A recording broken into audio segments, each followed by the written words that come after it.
உங்களுக்கு எல்லாம் தெரியும், அறிமுகம் தேவையில்லை. அதனால் நேரடியாக விஷயத்துக்கு வந்துடுவோம். 2 நாளைக்கு முன்னாடி கரூரில் நடந்த அந்த துயர சம்பவம். முதல்ல அந்த இறந்தவர்களுக்கு நமது தயவுசெய்து வலைவலி மூலமாக ஆழ்ந்த இரங்கலை தெரிஞ்சுக்கிறோம். காரணம் இப்போ மருத்துவமனையில் சிகிச்சை பெற்றுக்கிறவங்களை நலமடையணும் அப்படிங்கிறது இறைவனை நம்ம பிரார்த்திக்கலாம். அதுதான் நம்ம செய்ய முடியும், அது செய்வோம். எல்லாரும் செய்யணும் அப்படிங்கிறது என்னுடைய வேண்டுகோள். இதற்கு அடுத்தபடியாக நம்ம என்ன பேசணும்னு சொன்னீங்கன்னா, சம்பவம் நடந்து போச்சு, இனிமேல் இது நடக்காமல் இதுபோல் ஒரு சம்பவங்கள், ஏன்னா அரசியல் வரலாற்றில் எனக்கு விவரம் தெரிஞ்சு அங்கங்கே சின்ன சின்ன இதெல்லாம் நடந்திருக்கும்.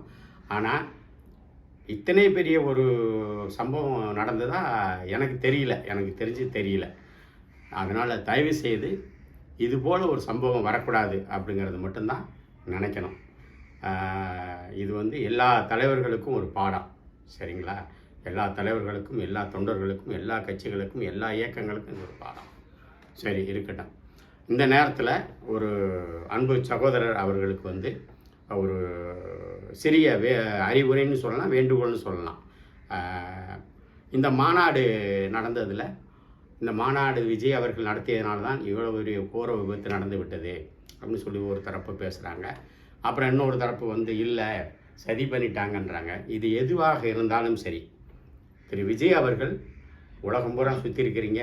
நீங்கள் போகாத நாடுகளே கிடையாது, பார்க்காத மக்களே கிடையாது. சிறு வயதிலேயே நீங்கள் உலகத்தை நிறைய பார்த்துருக்கீங்க. ஆனால் அரசியல் அப்படி இல்லை அப்படிங்கிறது உங்களுக்கும் தெரிஞ்சிருக்கும். அதனால் என்ன தான் நமக்கு தெரிஞ்சிருந்தா கூட இன்னொருடைய கருத்து எதனா ஒரு விஷயத்தை நம்மளுக்கு புரிய வைக்கும். ஸோ என்ன தான் தெரிஞ்சிருந்தா கூட நான் ஒரு சில கருத்துக்கள் நம்மளுக்கு புதுமையாக இருக்கும், அதை எடுத்துக்கலாம். இனிமேல் இதுபோல் மாநாடுகள் நடத்துகின்ற போது என்ன செய்யணும் அப்படிங்கிறத நீங்கள் தெளிவாக முடிவெடுத்து செய்வீங்கன்னு நம்புகிறோம். அதை நீங்கள் தயவு செய்து நீங்கள் ஒரு மாநாட்டுக்கு போகிறதுக்கு முன்னாடி, நடத்துறதுக்கு முன்னாடி ஒரு முறைக்கு பல முறை ஆலோசனை செய்து, தொண்டர்களோடு ஆலோசனை செய்து, நீங்களும் உங்களுக்கு வேண்டிய அரசியல் நபர்கள், பிரமுகர்கள் அல்லது நீங்கள் விரும்பக்கூடிய அரசியல் பிரமுகர்கள் யாராக இருந்தால் அவர்களிடத்தில் நீங்கள் ஆலோசனை பெறலாம். தவறு ஒன்றும் கிடையாது. அதுபோக நீங்கள் ஏற்கனவே தொண்டர்களுக்கு அறிவுரை சொல்லியிருக்கிறீங்க. ஆனால் அவர்கள் இளைஞர்கள் அவ்வளோ சீக்கிரம் எதையும் எடுத்துக்க மாட்டாங்க.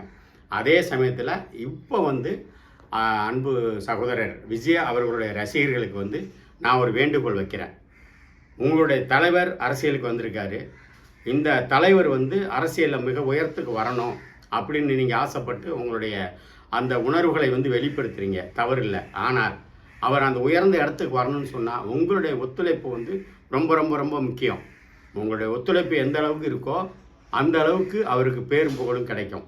அதை நீங்கள் ரொம்ப ஜாக்கிரதையாக பார்த்துக்கணும். நீங்கள் ஏன்னா இளைஞர்கள் உங்களை கட்டுப்படுத்த முடியல, நீங்கள் அவர் மேலே அளவற்ற பாசம் வச்சுருக்கிறீங்க, அதெல்லாம் தவறில்லை. ஆனால் உங்கள் தலைவருக்கு இப்படி ஒரு கெட்ட பெயரை, அவப்பெயரை இனிமேல் வந்துடக்கூடாது அப்படிங்கிறதுல நீங்கள் ஜாக்கிரதையாக இருக்கணும் அப்படிங்கிறத நான் உங்களுக்கு இந்த நேரத்தில் வேண்டுகோளாக வைக்கிறேன். இதற்கு அடுத்தபடியாக அரசு எந்த அளவுக்கு இதை முனைப்பு எடுத்திருக்குன்னு தெரியல. நான் பல ஊடகங்களில் பார்த்தேன், ஒரு சில விஷயங்கள் செய்திகளில் பார்த்தேன். சரியான பாதுகாப்பு இல்லை, காவல்துறை பாதுகாப்பு இல்லை. அவர்கள் வேண்டுமென்றே இந்த கொள்ளளவு குறைவாக உள்ள இடத்த கொடுத்துட்டாங்க. நிச்சயமாக தெரியும் இந்த இடத்துல விஜயோடைய கூட்டம் பத்தாதுன்னு தெரிஞ்சும் அப்படின்னு சொல்கிறாங்க.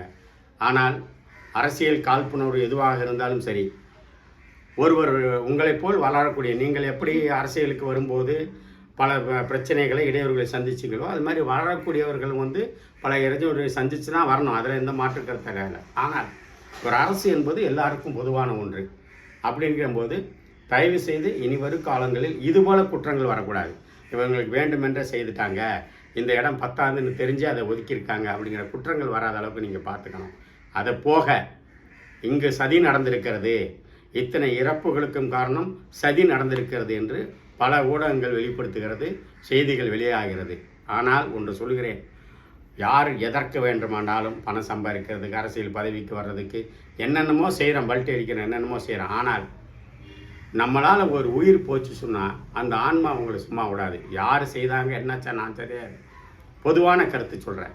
ஒரு உயிர் நம்மளால் போச்சுன்னு சொன்னால் அந்த ஆன்மா உங்களை பார்த்துக்கிட்டே இருக்கும். அதனால் இன்றைக்கி பல உயிர்கள் போயிருக்கு.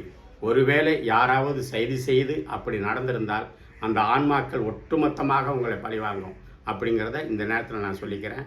தயவு செய்து இது போன்ற செயல்களில் யாராவது ஈடுபட்டிருந்தால் இனிமேல் தயவு செய்து செய்துவிட வேண்டாம் என்று உங்களை கேட்டுக்கிறேன். மீண்டும் ஒரு முறை வலியுறுத்துகிறேன். விஜய் அவர்களுக்கு இது ஒரு நல்ல ஒரு சந்தர்ப்பம்.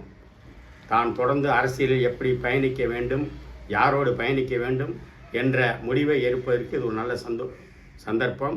தயவு செய்து இந்த சந்தர்ப்பத்தில் நல்ல அமைதியாக ஆழ்ந்து சிந்தித்து வரக்கூடிய காலங்களில் சிறப்பாக சீராக செய்யுங்கள் என்று உங்களை அன்போடு கேட்டுக்கொள்கிறேன்.